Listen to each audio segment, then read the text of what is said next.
Vous savez que les États-Unis sont en train de retirer leurs soldats du sol nigérien qui a été demandé par le peuple nigérien, mais aussi par les autorités nigériennes. Et le délai butoir, la date butoir pour qu'ils quittent le sol nigérien, c'est le 15 septembre. Mais le patron, le boss même de l'armée américaine sur le sol africain vient de faire une déclaration depuis la Côte d'Ivoire qui doit inquiéter non seulement la Côte d'Ivoire, mais toute la sous-région. C'est une déclaration qui doit inquiéter la Guinée, la Côte d'Ivoire, le Burkina, le Niger, je dis toute la sous-région, mesdames et messieurs. On s'attendait à tout sauf ça. Écoutez ce qu'on dit pour ne pas raconter des bêtises, mesdames et messieurs. Le directeur de la stratégie du partenariat et des programmes du commandement des États-Unis pour l'Afrique, AFRICOM, le major général Kenneth Ekman, de passage cette semaine à Abidjan, a donné un point de presse mercredi 24 juillet 2024. Oui, sur le retrait des soldats des États-Unis sur le sol nigérien. Alors, le major a annoncé que le retrait des soldats américains du Niger, une exigence du régime militaire en place, naturellement, serait achevé début août. Il a également précisé les contours d'un partenariat renforcé entre les États-Unis et la Côte d'Ivoire. Les contours d'un partenariat militaire renforcé entre les États-Unis et la Côte d'Ivoire, c'est que nous disions par le passé, dans un passé récent, c'est ce qu'il est en train de confirmer, l'installation des bases militaires américaines en Côte d'Ivoire. Et ce qu'il dit de la Côte d'Ivoire, c'est ce qui nous inquiète le plus, mesdames et messieurs. Oui, il fallait que je vous décortique ça. Le major général Kenneth Ekman avait convié la presse au sein de l'ambassade américaine d'Abidjan. Tout se passe maintenant à Abidjan. Ah oui, tout se passe maintenant. Ils ne font pas des déclarations au Niger. Tout se passe à Abidjan. La Côte d'Ivoire est devenue un partenaire sûr des États-Unis. Mais vous savez que la France est en Côte d'Ivoire. Et ça va chauffer entre les deux. Deux bases. La base américaine, les bases américaines et les bases françaises en Côte d'Ivoire. Mesdames et messieurs, écoutez bien. Alors, le major Kenneth Ekman avait convié la presse au sein de l'ambassade américaine d'Abidjan pour une déclaration lapidaire de quelques minutes. Il est d'abord revenu sur le retrait des soldats américains de leurs deux bases du Niger, Niamey et Agadez.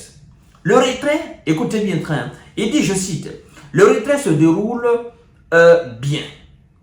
En avance sur le calendrier, cela est dû à l'excellente condition que nous avons eue avec nos homologues militaires nigériens, avec le soutien des autorités nationales du Niger.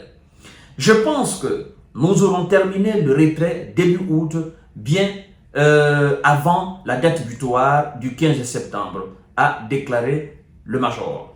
Tout cela n'est pas inquiétant.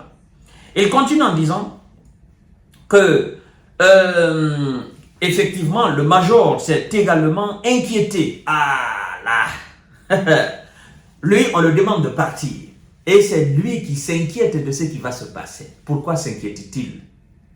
Le major s'est également s'inquiété des conséquences de ce retrait pour la sécurité régionale, qu'il qualifie de très préoccupante.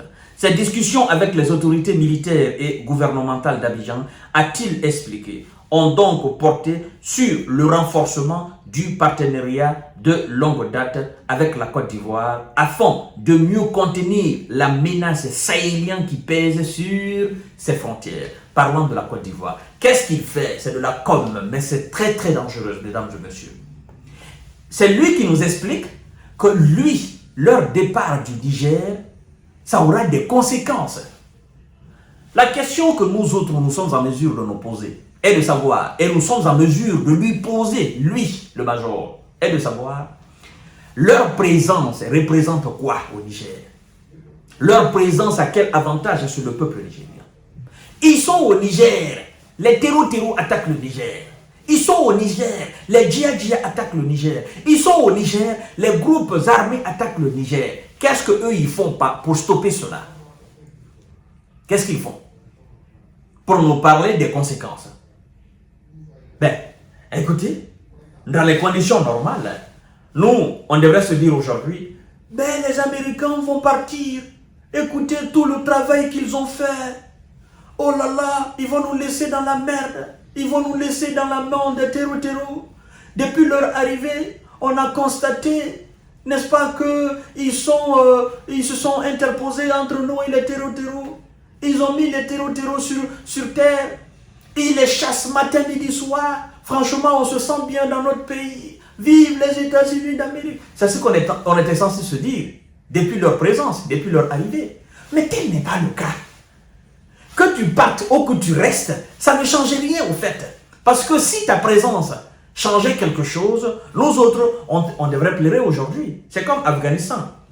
Pendant que eux, ils sont en train d'annoncer leur retrait, ben, les talibans sont en train de prendre place.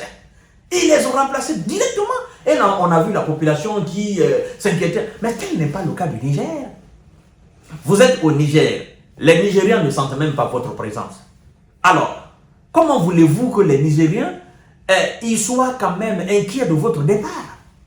Si vous n'avez pas quelque chose derrière la tête, il y a anguille sous roche. Et maintenant, qu'est-ce qu'ils disent? Nous allons renforcer notre partenariat avec la Côte d'Ivoire afin de diminuer ou afin de prévenir la menace sahélienne qui pèse sur ses frontières. La question est de savoir, autorités ivoiriennes et peuple ivoirien, depuis tout ce temps, eux, ils sont au Niger. Donc, ils savent qu'il y a une menace qui pèse sur... Il y a une menace sahélienne qui pèse sur les frontières ivoiriennes. C'est ça? Ils le savent. Ou bien la France qui aide la Côte d'Ivoire sur le territoire ivoirien, c'est qu'il y a une menace sahélienne qui pèse. C'est eux qui font peser cette menace-là. C'est ça la vérité. Et c'est une manière de justifier leur présence en Côte d'Ivoire. Oh non, nous sommes là, vous savez, nous avons de la très grande technologie. Oui, vous travaillez avec les Français, mais bon, ils n'ont pas une très grande technologie. Même les Français eux-mêmes, ils savent que nous avons plus de technologie militaire qu'eux. Donc, écoutez bien, il faut trouver quelque chose pour justifier leur présence en Côte d'Ivoire. Mais on les tient à l'œil. On les tient à l'œil. Monsieur Kenneth, on vous tient à l'œil, mesdames et messieurs. C'est très important. Alors, cette discussion avec les autorités militaires et gouvernementales d'Abidjan, a-t-il expliqué, ont donc porté sur le renforcement du partenariat de longue date avec la Côte d'Ivoire afin de mieux contenir la menace sahélienne qui pèse sur ses frontières. L'armée française qui est en Côte d'Ivoire, elle ne peut pas contenir la menace sahélienne qui pèse sur les frontières ivoiriennes. C'est vous, les militaires américains, qui viendront contenir cette menace. L'armée ivoirienne, dotée de tous les moyens, l'armée ivoirienne, très bien formée, l'armée ivoirienne, très bien équipée, l'armée ivoirienne, dans les conditions les meilleures, ne peut pas contenir cette menace sahélienne qui pèse sur les frontières ivoiriennes. L'armée ivoirienne qui effectue à tout moment des patrouilles au niveau des frontières ivoiriennes. La frontière avec le Burkina, frontière avec le Mali, frontière avec où encore. Tous les jours, il y a des patrouilles là-bas, accompagnées même par la logistique française. Et cette armée ne peut pas contenir la menace sahélienne. Non. Ils nous prennent pour des abrutis. Ils nous prennent pour des débiles légers. Ils nous prennent pour des gens qui n'ont pas la capacité de réfléchir. Mais nous savons ce que vous êtes en train de marmonner dans l'ombre. Nous savons. On vous tient à l'œil. Monsieur Kenneth, on vous tient à l'œil. On vous tient à l'œil. Et vous savez, tout cela est dû au fait que la logistique, la technologie russe est au Mali, est au Burkina, est au Niger. Depuis que les Russes sont venus avec leur appareil, avec leur technologie au Niger, ah non, cela a fatigué les wizards. Ah oui, parce qu'ils savent de toutes les façons que tout ce qu'ils vont dire, demain ou après-demain, ils sont sur écoute.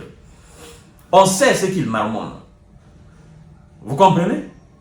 Alors, Monsieur Kenneth continue en disant nous avons convenu que quelques petits ajouts de personnel de renseignement, de surveillance et de reconnaissance de capacités médicales et de formation supplémentaires pourraient faire la différence, et nous avons parlé de ce qui nous semble de mieux.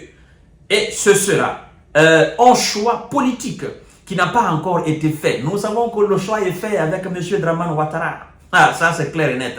À savoir comment travailler aux côtés des forces ivoiriennes dans leur base. Je pense que nous nous approchons d'un accord. L'accord est déjà là. Qui est fou? Qui est bête pour ne pas savoir que vous avez déjà signé l'accord?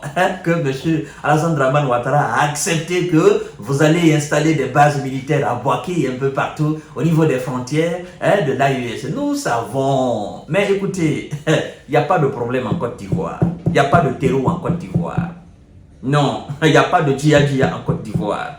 Il n'y a pas de problème en Côte d'Ivoire. Et l'armée ivoirienne se porte très bien avec ses supplétifs français. Donc, ne venez pas semer le chaos dans ce pays-là. Ah, parce que ces gens-là sont capables, parce qu'ils sont capables d'entraîner des gars pour faire des trucs en Côte d'Ivoire et dire, bon, écoutez, nous ne sommes même pas encore venus, ils ont commencé à attaquer ici. En fait, ils sont capables de créer des conditions pour justifier leur présence, afin de continuer à museler nos différents États et nos différents chefs d'État. C'est l'objectif de ces gens-là. C'est ça, mesdames et messieurs. Alors, ce partenariat devrait permettre de rendre, écoutez bien ce qu'il dit de la Côte d'Ivoire. Ce partenariat devrait permettre de rendre plus sûr, plus stable et plus prospère la Côte d'Ivoire, a-t-il conclu. Oh, ça me fait rire. Ce partenariat avec les visas devrait permettre à la Côte d'Ivoire d'être plus sûre, d'être plus stable et d'être plus prospère. Donc, la Côte d'Ivoire n'est pas un État sûr aujourd'hui. La Côte d'Ivoire n'est pas un État stable aujourd'hui. Elle n'est pas un État aujourd'hui prospère. Mais écoutez, vous venez dans un pays qui est stable politiquement, militairement, diplomatiquement. Vous venez dans un pays qui est stable, en quelque sorte économiquement. Les Ivoiriens sont en train d'applaudir leur président pour dire qu'il est en train de bien travailler. Vous venez dans un pays qui continue à prospérer parce que les Ivoiriens sont contents. Hein? Donc, si je comprends bien, la collaboration ivoirienne, franco-ivoirienne, c'est pas stable. Ça ne permet pas à la Côte d'Ivoire d'être stable. Ah non, mais ils se foutent même de la gueule des Français. Avec tout ce que la France fait pour la Côte d'Ivoire sur le territoire ivoirien, comment vous pouvez dire que vous allez rendre ce pays plus sûr, plus stable et plus prospère? Non, ce que les Français font là, ça c'est rien ça. Oh, nous savons ce qu'ils sont en train de marmonner, mesdames et messieurs. Il faut trouver les voies et moyens pour justifier sa présence militaire dans ce pays-là. Mais c'est bien dommage que les autorités ivoiriennes ont accepté, n'est-ce pas, la construction de ces bases américaines dans ce pays indépendant et souverain, si je peux me permettre. Mesdames et messieurs, surveillons nos frontières. L'AES, surveillez vos frontières. La Guinée, surveille ta frontière. Ah oui, ça, c'est la vérité. Surveillez vos frontières. Nous allons surveiller. Nous les tenons à l'œil. Mesdames et messieurs, à tout à l'heure pour notre série d'informations et de décortiquage.